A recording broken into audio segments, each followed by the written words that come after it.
top YouTubers are quitting their channels. To me, this is an unsettling trend, but I was asking myself, why are they doing this and what can be done differently?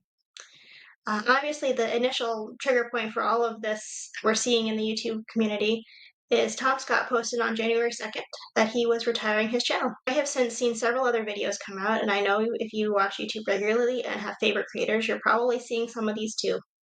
And I think there's a lot we can learn as creators from this, and also a lot we can fix about YouTube as a job in general. Why are people retiring? I think something I've been thinking about is 10 years ago, in the beginning of his video, Tom Scott mentions he's been, uploading every week consistently for 10 years. 10 years ago was a lifetime away for me. I was just getting my career started. I was just kind of stepping out as an adult, and in a lot of ways had no idea what I was doing. And now, 10, 15 years later, I'm a mama bear. I have a little one. He's a year and a half. Love him to bits. And he's already using my cell phone. Like, he can call his daddy on my phone. He can unlock my phone. He can, play a video if he wants. It's the world we're in.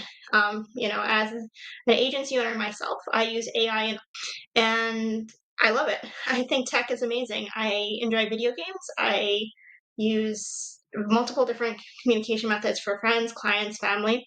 And as someone who grew up with technology, it's just the world we're in. But I think there's something to be said because kids today, when they're asked, they usually say they want to be a YouTuber. When I was little, I was like, I want to be a movie star. I want to be a dancer. I want to be a teacher. But YouTube didn't exist when I was that little. And it's a very different world to be in.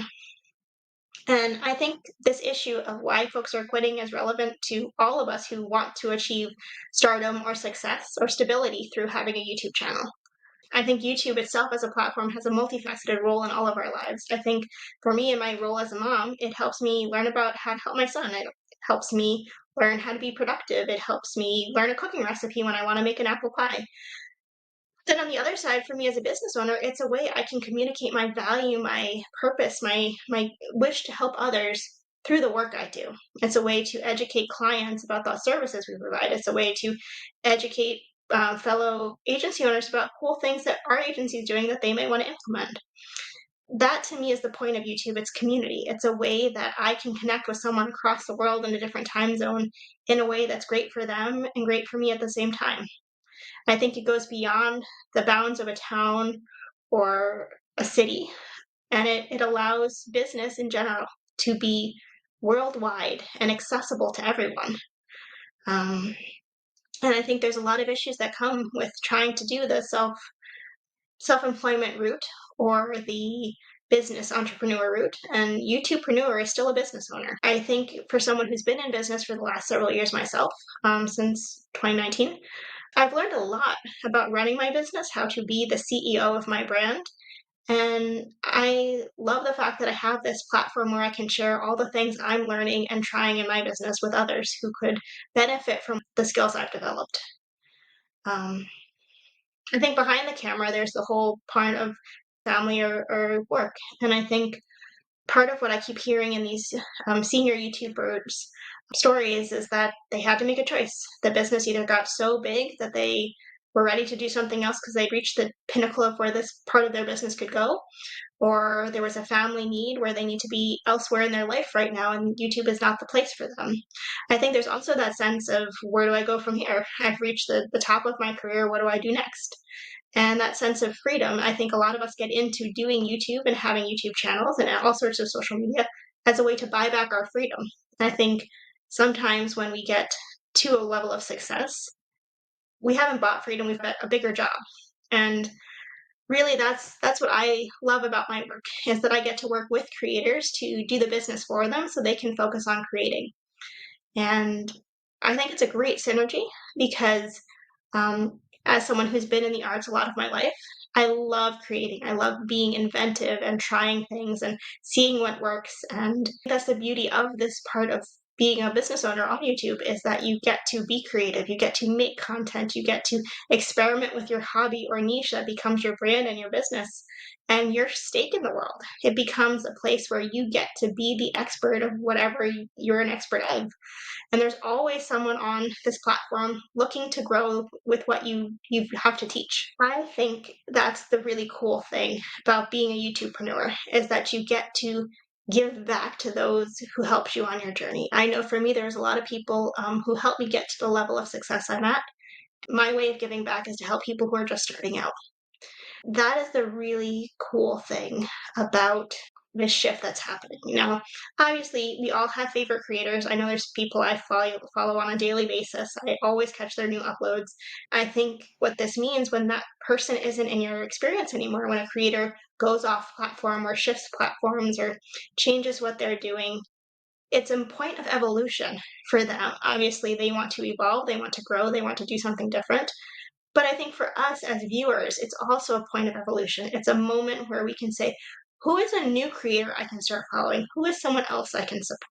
Because in a lot of ways, when I choose to support a YouTuber or any professional, my time watching their videos, giving them watch time is really my vote that this is the person I think is the best at what they do.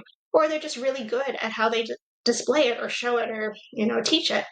And I think there's a chance in this moment when all of these people have been doing this for a decade, it's a long time to have the same job. And in a lot of ways, content creation can become formulaic. There's a point some of these creators were talking about where it was, I needed the next view, I needed the next upload, I needed the next viral hit. And I think oftentimes when that becomes your job, you can lose a bit of the heart. And I can't remember who said it, but that was a line in one of these videos. It was, I lost the heart of what I was doing. And in so many ways, that doesn't have to happen. Software and all of the AI tools that have come out has made business as a whole jump leaps and bounds in the last several years. And business doesn't have to be hard anymore. You just have to have a team behind you who understands the business part so you can be the creator. For me, that's my husband. He runs all of the tech for our agency. And in a way, it allows me to show up and be the best at what I can be, which is an educator, a content creator, and a coach. I have a coaching background. And that's what I love doing. I love supporting others. I love bringing other people's visions to life and seeing the beautiful brands that can grow with the right tool set behind them. And 10 years ago, there was no roadmap for YouTube. And with this new shift in the world, with all the AI that has come in, there's still no roadmap.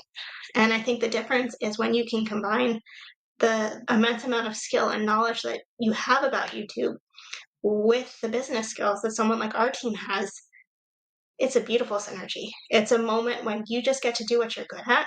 And, someone like us, we get to do what we're good at, which is help you grow. If you're someone who's losing a favorite creator to this evolution in YouTube, I think in some ways there's a moment to pause because maybe you've studied this person's content for 10 years. You've learned everything they're teaching. You're passionate, you're excited about this. This is an opportunity to start your own channel. This is an opportunity to leave your own mark on the platform. And that is really what evolution is. Currently, I'm a mama bear. My little one is incredibly tall, but very little in a lot of ways. And I know 10 years from now, he'll be like going on preteen, and that's a lot for me. I can't even imagine it. I love that he runs into my arms and giggles when I pick him up, and he's all smiles. And we haven't quite hit the twos yet, so things will change very quickly. But for the moment, I'm enjoying this moment of being a mom. And in the same way, I think even if we are losing creators who we followed for years and they're part of our everyday routine, in some ways there's a chance to step in and be the next person who's succeeding, the next person leading the charge in your hobby, your niche, your area. And that's a kind of cool place to be at. I think 2024, we're going to see a lot of new creators. I know with some of the algorithms changes that have happened, I'm getting new creators all the time across my feeds. And that's really exciting. YouTube is a growing industry and it's a growing career path that it will continue to be over the next several years. And that's a really cool place to be. That means that you, as a content creator or myself, are at the cutting edge of all of this. And we get to be here when things are figured out. We get to be here 10 years later and be like, I was there when all this started. And that's where our favorite creators were at the beginning. They had to hit record for the first time. They had to figure out the camera work and how to make all this work. And they had to keep up to date with all the updates over the last 10 years. And that's a lot. So my only ask is that you find that new creator to follow. You find that new bit of support, that new person who can really help you grow.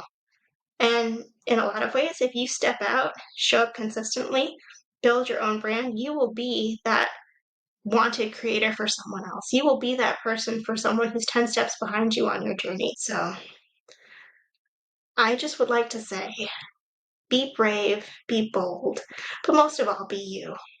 And find an A team who can support you in your journey.